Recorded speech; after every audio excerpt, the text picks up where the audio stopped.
మొత్తం liquor scam చూశారు. దాదాపు 3,500 కోట్ల రూపాయల స్కామ్ అది.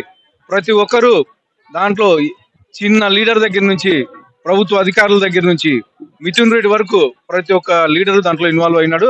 సిట్టు దర్యాప్తు చేస్తా ఉన్నారు. దాదాపు 3,500 పేజీలు సిట్టు దర్యాప్తులో భాగంగా మొత్తం చాలా మంది దాంట్లో ఎవరైతే అరెస్ట్ అయినారో వాళ్ళు కానీ కొంతమంది అప్రూవల్ గా మారడం జరిగింది. అప్రూవల్ గా మారి ఎక్కడైతే వాళ్ళు డెన్లు ఉన్నాయో ఆ డెన్లు పేర్లు ఇవన్నీ చెప్పడం జరిగింది. అవన్నీ మా సిట్టు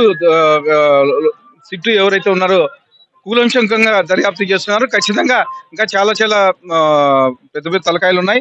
వాళ్ళని అరెస్ట్ చేసే టైం దగ్గరలో ఉందని చెప్పి తెలియజేస్తాను.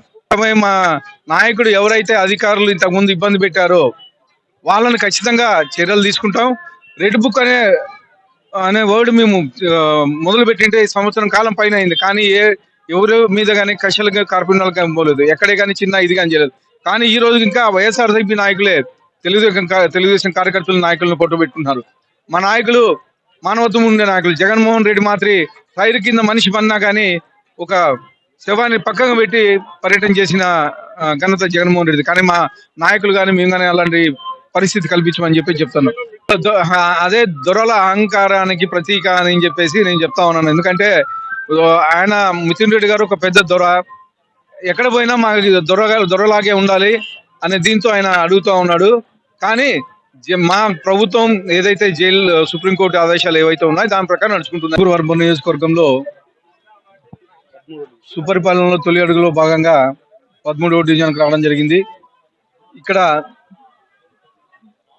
దాదాపు మేము 2014-19లో ఏవైతే పనులు చేశామో అవి అప్పుడు ప్రజల్లోకి సరిగా తీసుకెళ్లలేదనే ఉద్దేశంతో ఈ సంవత్సరం కాలంలోనే మేము చేసిన పనులన్నీ ఏవైతే ఉన్నాయో ఈ సంవత్సరం కాలంలో ఏవైతే మేము ఇక్కడ అభివృద్ధి పనులు చేశామో అవన్నీ ప్రజల్లోకి తీసుకెళ్లాలనే ఉద్దేశంతో మా ముఖ్యమంత్రి వర్యులు నారా చంద్రబాబు నాయుడు గారు సుపరిపాలనలో తొలి అడుగు 4.1 అనే కార్యక్రమాన్ని రూపొందించడం జరిగింది. దానిలో భాగంగా ఈరోజు ఇక్కడ రావడం జరిగింది. ముఖ్యంగా మా నాయకుడు మా చంద్రబాబు నాయుడు గారు ముఖ్యమంత్రి అయిన తర్వాత తొలి 5 సంవత్సరాల్లో దాదాపు గత 5 ఏళ్లలో ఎక్కడే కానీ ఒక టీచర్ ఉద్యోగం కానీ భర్తీ చేసి దాఖలేదు. కానీ ఈరోజు మేము డిఎస్సి కింద 16,347 ఉద్యోగాలు చేయడం జరిగింది. అలాగే అన్నా క్యాంటీన్లు రీఓపెన్ చేయడం జరిగింది. అలాగే ల్యాండ్ యాక్ట్ రద్దు చేయడం జరిగింది. ముఖ్యంగా గత నెలలో తల్లికి వందనం పేరుతో ప్రతి ఇంటికి ఎంతమంది పిల్లలు ఉంటే ఇంట్లో ఉండే పిల్లలందరికీ ప్రతి చదువుకుండే విద్యార్థి